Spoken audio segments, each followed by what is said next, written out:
Naam, asalamu alaykum. Kuna mambo ambayo Uislamu umekubaliwa, mfano kama kujipamba kwa wanawake ambao wameolewa ndani ya nyumba zao. Na hii nadhani hichi kitu nisakizungumzia hapo. Kujipamba kwa wanawake, kujipamba kwa wanawake nje ya nyumba za waume zao ni haram. Unaona napati zenye Uislamu umeweka wazi mwanamke ni ila alwajhu wal kafain. Hizi wajhu na kafain, msichana kuongeza kitu chochote inaweza kuwa haramu kuonesa. Unafahamu?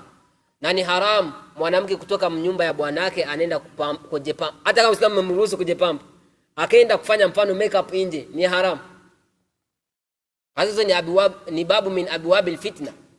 Aisa siku hizi unaona mwanamke mwenye hajaolewa anafanya tazini ya nani? Hakuna. Sasa wakati pale unajipamba tena unatoka unaonesa nani? Kama hao ambao Allah amewaruhusu, Mtume Ali sallallahu alayhi wasallam amewaruhusu kujipambia waume zao. Kwa jamu sifa za mar'atun salihah, Mtume Ali sallallahu alayhi wasallam alipomsifa alisipuka akasemaje? Huyu mwanaume akimuona saratu anafanya nini? Anamfurahisha. Bwanake akimuona anafanya nini?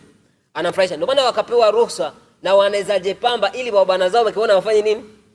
Maana yake kiwe kinyume na hii kikitoka kuaslu, kwa nini wameruhusiwa? Na kwa ni mambo ambayo tena ni mambo mengine.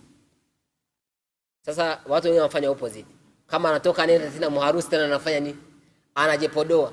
Sasa tena akaikuwa nyumbani kwenye wamemruhusu afurahishe mwanamke tena anafanya nini? Sasa si unaona? Idhan Uislamu ni haram kwa mwanamke. Unaona Mtume Ali sallallahu alayhi wasallam anatuambia mhadith, mwanamke akitoka kwake, mutaattira, amejipiga perfume, anaenda ku masjid, akapita famara ala qaumin, akapita mwatu fawajada ri'uha, wakasikia ile harufu ya perfume, fahiya zania, anahesabika kwa Allah amezini. Anaenda wapi? Kumsikiti. Si anaenda kumsikiti, haendi msoko, haendi mwarusi, anaenda kumsikiti.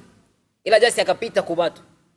Ila hizi mambo ya taatili, kupiga perfume na kujipodoa, Allah amewaruhusu wanawake kwa manyumba zao. Kwa nini? Lengo ni bwanake kemuona afurahi, sio nje ya kuja. Alafu ni haram mwanamke kutoka hata hii ruhusa ya permission ya kujipodoa akaenda kufanya hata saluni. Hata hii saluni, kwa sharti za saluni ya Kiislamu zipo. Anafaa kwa kwanza huyu mwanamke anaaminika, hezi akatoa sifa za mwanamke huyu kichwa chake akakemba kwa kijana wa nani? Waharibifu. Malasafu shadidi siku hizi tena hata shondo wanamke anafanya nini? Naona kubalia mwanamke wako anaenda kusaluni, mwanaume anafanya nini? Anamsuka. Na mnamo mambo ya kanisa kama Allah ampende ni mtu, ni Allah kukuruzukia mambo ya haramu. Kwa mwanaume hiyo ndio kazi yake, jerevise. Yaani ukifia mahali hakuna kazi ya hivyo yake. Hakuna. Mwanamke wa mtu anakuletea chipaja anafanya hivyo, unakata kucha. Eti uko kazi. Hakuna kazi hivyo yake. Na sina wasa. Huo ndio hadibifu sasa. Sababu Uislamu unakataa. Sarihan Waislamu, huo ndio ukweli. Kweli. Hasa mnaona hata mwanamke akitoka anatoka anakuja kama public.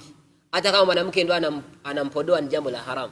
Anafungua fundo hivi, kila wanapita wanaona yeye anafanya hivi. Mbaya juzu. Mwanamke hakubaliwi kutoka nje, anaenda labda kama ni fasi ambayo inastirika na anamiliana wanawake wenzake. Nampodoa huko akimaliza anafunika. Kwa jamaa mwanamke kusajitia hapo pambo kumkono hivi, inakuwa imeshakuwa haramu huko kuonesha hiyo pambo. Vipodozi vingapi mnaviona kuchisa usiku ya Eid? Ndio wanaenda kufanya ibada. Wanaenda kufanya ibada ile wanatoka na madhambi wallahi. Ndio maana hawajui. Ndio maana nimemwambia juzi, mwanamke anaenda kuchisa huko mambi yake, hajavaa nguo za attractive, mwanamke kemona hawezi akatamani. Na yule mwanatoka amejipiga makeup ntidi, lipstick nini ntidi. Huyu ni bora kuliko huyo. Huyu ameenda kupata dhambi, huyu ameenda kufanya ibada. Ila watu wapi kwa ajili ya kutokujua wanaenda wanapiga vipodozi, wengine wanafanya vinanguo, unaona miguu zote. Mpaka na mwenye shobo wanake anaona anasema, mwanamke wa Kiislamu hajipodoage makeup wakati anaenda public place. Uislamu haukuwafanya wanawake kuwa watu wa wazi. Umefanya wanawake ni wakustirika. Wanawake ni wakujificha Muislamu. Sio watu wakufanya nini? Wakufanya tabahi, kujionesa wazi. Maana nimwambia hata hizi pata ambazo amewakubalia Allah kuzionesa wakati unatia hapo podozi ni haram. Na mahma hata dunia yote itafanya, washehe wakisupport wafanyeje, kitabaki ni haram. Jambo lilikuwa haramu katika zama za Mtume litakuwa haramu mpaka siku ya Kiyama. Hata dunia itageukaje? Hata watatia kumsikiti duka ya kupodoa ama saloni ya kusuka wasichana, maadamu haiko maadili gadini na baki ni haramu. Ila ni jambo sana fa wajue mkusherehekea Eid. Mwanamke apige lipstick kama hata weka hapo niqab. Apige tilo, apige hina kama hata va gloves za kufunika hizo hina. Sasa hiyo sio ndio lengo ya Uislamu kumkubalia hicho kitu. Na anaswali naye Allah.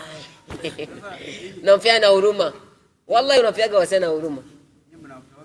Mtume alisotosama amesemaje? Swala ya mwanamke akiacha miguu Allah haikubali. Lakini mwanamke anaswali hajali. Tena ukimwambia hata kinakujali tena anaswali namna Mtume amefanya nini?